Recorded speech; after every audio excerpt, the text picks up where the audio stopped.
మనతో పాటు ప్రస్తుతం టీఆర్ఎస్ నాయకులు హరీష్ రెడ్డి గారు ఉన్నారు. మనం అందరితో మాట్లాడదాం. అన్న నమస్తే. అన్న నమస్తే. చలో సరూనగర్ యువ సంగ్రామ సదస్సు అని ఏర్పాటు చేయడం గల ముఖ్య కారణం ఏంటన్నా సార్? మనకి ముఖ్య కారణము 2023 ఎన్నికలకు పూర్వం ఈ రాష్ట్రంలో అప్పుడున్నటువంటి ప్రతిపక్ష నాయకుడు రేవంత్ రెడ్డి వాళ్ళ అధిష్టాన నాయకులైనటువంటి రాహుల్ గాంధీ గారిని, ప్రియాంక గాంధీ గారిని ఇదే సరూనగర్ తీసుకొచ్చి నిరుద్యోగులకు యువ డిక్లరేషన్ పేరిట ఏదైతే హామీలు ఇచ్చిందో ఆ ఒక్క హామీ కూడా నెరవేర్చలేదనే ఒకే ఒక ఉద్దేశంతో ఇలా వేలాది మందిగా నిరుద్యోగులు పెట్టినటువంటి సభ కేటీఆర్ గారి సారథ్యంలో ఇలా ఇక్కడికి సభ పెట్టింది. వాళ్ళు ఇచ్చినటువంటి ప్రధాన హామీ అయినటువంటి మొదటి సంవత్సరంలోనే 2 లక్షల ఉద్యోగాలు. మొదటి ఏడాది అయిపోయింది, 2వ ఏడాది అయిపోయింది, ఇలా 3వ ఏడాది ఉన్నాం. ఇప్పటికీ పట్టుమని 15-20 వేల ఉద్యోగాల కంటే ఎక్కువ ఇవ్వలేదు. ఎందుకు ఇవ్వలేదు? ఎప్పుడు ఇస్తావు ఈ 2 లక్షల ఉద్యోగాలు? మీరు ఇచ్చినటువంటి హామీ ఏడమైందని చెప్పేసి మేము ప్రశ్నిస్తాం. రెండోది అతి ముఖ్యమైనది జాబ్ క్యాలెండర్. ప్రతి ఏటా ఏదైతే రిటైర్మెంట్ అయిపోయినటువంటి ఉద్యోగస్తుల ప్లేస్ లో కొత్త జాబ్ క్యాలెండర్ ఎట్లయితే రిలీజ్ చేయాలని చెప్పిండో ఆయన ఇవాళ దాకా ఒక్కసారి కూడా జాబ్ క్యాలెండర్ రిలీజ్ చేయాలి. మెగా డిఎస్సి జరగలేదు, కానిస్టేబుల్ ఉద్యోగాలు జరగలేదు. ఇట్లా చెప్పుకుంటూ పోతే అడుగున వాళ్ళకి అన్యాయం జరిగింది. 20,000 ఇవ్వాలి, 20,000 ఖాళీలు ఉన్నాయని చెప్పేసి రేవంత్ రెడ్డి చెప్పాడు. 20,000 ఖాళీలు నింపాల్సిందే. ఇది ఒకటే కాదు, ఏమన్నారు? ఉద్యోగ కార్డులు ఇస్తా అన్నారు, నిరుద్యోగ వృత్తి 4,000 రూపాయలు ఇస్తా అన్నారు. చదువుకున్న వాళ్ళకి డిగ్రీ అరాస్పాట పడినట్టే. నువ్వు డిగ్రీ చేస్తే ఒకటి, పీజీ చేస్తే ఒకటి, పిహెచ్డీ చేస్తే ఒకటి, 20,000, 1,00,000 రూపాయలు, 2 లక్షలు, స్కూటీలు, ల్యాప్టాప్లు, మల్లు మశానం అన్ని అడ్డమైనటువంటి హామీలు ఇచ్చి ఆ లోట్లు వేయించుకొని నిరుద్యోగులది ఇలా వాళ్ళ నెత్తి మీద షటగోపం పెట్టడం ఎంతవరకు సమంజసం? దాని గురించి ఇలా ప్రశ్నించడానికి కేటీఆర్ గారి సారథ్యంలో ఇక్కడ వేలాది మందిగా ఇక్కడికి వచ్చింది. నిరుద్యోగుల తరఫున ఎవరు వచ్చి మాట్లాడినా కానీ వాళ్ళు ఆ పార్టీ తరఫున నిరుద్యోగులను కూడా చెప్పిన మాటనైతే విన్నామన్నమాట. అది దుర్మార్గమైనటువంటి స్టేట్మెంట్. అది కండ కావరం ఎక్కి బలుపు ఎక్కి అహంకారంతో రేవంత్ రెడ్డి మాట్లాడుతున్నటువంటి బలుపు మాటలు.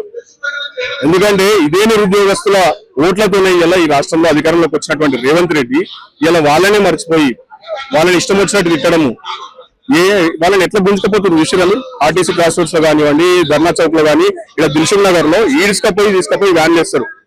బర్రెల మీద గొర్రెల మీద ఈడ్చుకపోయినట్టు. నిరుద్యోగులు అంటే మీకు ఇలా కళ్ళ కనబడతలేదు, కళ్ళు నెత్తికెక్కి అధికారం మదంతో కొట్టుకుంటున్నావు నువ్వు. ఇలా వాళ్ళే కలుసుకుంటే బిడ్డ నేను గుంజి ఈడ్చుకొచ్చి కొడతారు రేపు రోజున. అదే జరగబోతుంది ఈ సభతో. ఇక్కడ స్టార్ట్ అవుతుంది, రాష్ట్రం మొత్తం బాగుతుంది. రాష్ట్రంలో ఉన్నటువంటి ప్రతి ఒక్క నిరుద్యోగి బయటకు వస్తాడు. కాంగ్రెస్ నాయకులు ఉరికించుకుంటూ తన్నడం ఖాయం. అంటే మీ పార్టీ హయాంలో న్యాయం జరగలేదని కాంగ్రెస్ ప్రభుత్వానికి గద్దెలు ఎక్కించుకున్నారు నిరుద్యోగులు. మళ్ళీ కూడా మీ పార్టీ ఒకవేళ వస్తే మీ పార్టీ నిజంగా న్యాయం చేస్తారా? ఒకటి, మా పార్టీ హయాంలో న్యాయం జరగలేదు అనడం పూర్తిగా అవాస్తవం, వక్రీకరించింది. దాన్ని 1,63,000 ఉద్యోగాలు నింపినాం మేము. ఇంకొక 40,000 ఉద్యోగాలు నోటిఫికేషన్ జారీ చేసి ఇంటర్వ్యూలు కండక్ట్ చేసి కేవలం నియామక పత్రాలు ఇచ్చే సమయంలో మేము గవర్నమెంట్ పడిపోయింది. అంటే దాదాపు 2 లక్షల ఉద్యోగాలు ఇచ్చింది మేమే కదా. 2 లక్షల ఉద్యోగాలు అంటే 10 ఏళ్లలో 20,000 ఉద్యోగాలు ఏడాదికి యావరేజ్ వస్తాయి. 2004 నుంచి 14 వరకు అప్పుడున్నటువంటి ఏపీఎస్సి ఏదైతే ఏపీఎస్సి పబ్లిక్ సర్వీస్ కమిషన్ ద్వారా వీళ్ళు ఇచ్చిన 25,000 ఉద్యోగాలు. అంటే 10 ఏళ్లలో 25,000 ఉద్యోగాలు ఇస్తే వాళ్ళు గొప్ప చేసినట్టు, 10 ఏళ్లలో 2 లక్షల ఉద్యోగాలు ఇస్తే మేము ఏం చేయనట? అంత అహంకారమా, అంత బలుపా? కళ్ళ కనబడుతుంది. ఇలా 25 లక్షల ఉద్యోగాలు ప్రైవేట్ రంగంలో తీసుకొచ్చింది ఎవరు? కంపెనీలు తీసుకొచ్చింది. ఐటీ కంపెనీలు ఎవరు తీసుకొచ్చారు? ఫార్మా కంపెనీలు ఎవరు తీసుకొచ్చారు? రకరకాల పెట్టుబడులు ఎవరు తీసుకొచ్చారు? ఇలా కేటీఆర్ గారు దిగుతుందని ఈ పెట్టుబడులు ఎందుకు అయిపోయినాయమ్మా? దిమాగ్ తక్కువ ముఖ్యమంత్రి, తెలియలేని ముఖ్యమంత్రి వల్లే కదా. ఈయనకు ఒక పాలసీ లేదు, నిర్ణయం తెలియదు. IT and pharma is like nuclear chain reaction అని ఒక అడ్డగోలు మాటలు మాట్లాడే ఒక చిల్లర వ్యక్తి. అటువంటి వ్యక్తికి పాలసీ గురించి సంబంధం లేదు, పెట్టుబడుల గురించి తెలియలేదు.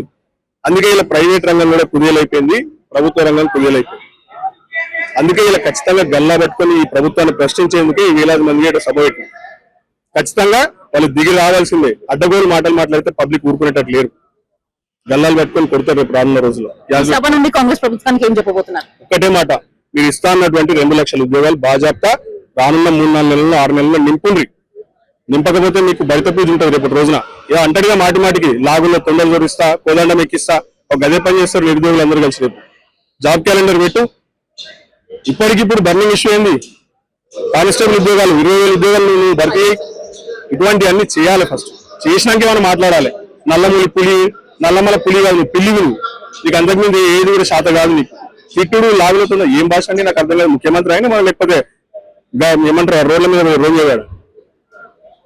ఎలా తీస్తా, కోదండం ఎక్కిస్తా అంటాడా ముఖ్యమంత్రి అన్నట్టు? ఇప్పటికైనా భాష ఇదంతా కూడా చిల్లరతనం పక్కన పెట్టి నిరుద్యోగులకు ఇచ్చినటువంటి హామీలను నికార్సుగా నువ్వు భర్తీ చేస్తే అప్పుడు నీతో మాట్లాడతారు పబ్లిక్, లేకపోతే నిన్ను కూడా ఖచ్చితంగా రేపటి రోజున బొంద పెడతారు, అది గుర్తుంచుకో.